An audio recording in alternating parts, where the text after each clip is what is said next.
Основное траурное мероприятие сегодня проходит на территории мемориального комплекса Озат Кышмыш Назрани. Там собрались представители органов государственной власти, депутаты, общественники, старейшины, жители региона.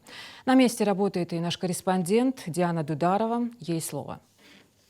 Здравствуй, Лейла. Траурный митинг, посвященный событиям 92 года, как и было обещано, начался в 11 утра. Люди до сих пор продолжают пребывать. Мы наблюдаем на территории комплекса сотни людей. Это не только представители власти, депутаты. Сюда съехались жители со всех уголков республики, очевидцы, а также люди неравнодушные, которые хотят выразить соболезнования из соседних регионов нашей республики.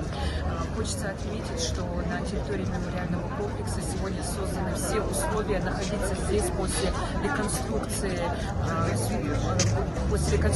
которая была проведена благодаря спонсорству Михаила Гуцериева, находиться вдвойне приятнее, потому что все площадки обновлены.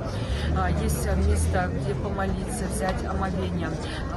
Здесь, на территории мемориального комплекса, очень много людей, которые хотят отдать дань уважения тем жертвам несправедливости.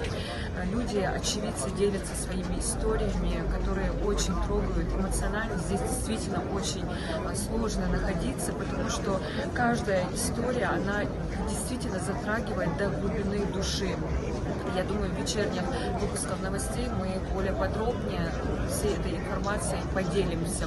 Также здесь очень много представителей комитетов, которые оказывают содействие по поиску без вести пропавших.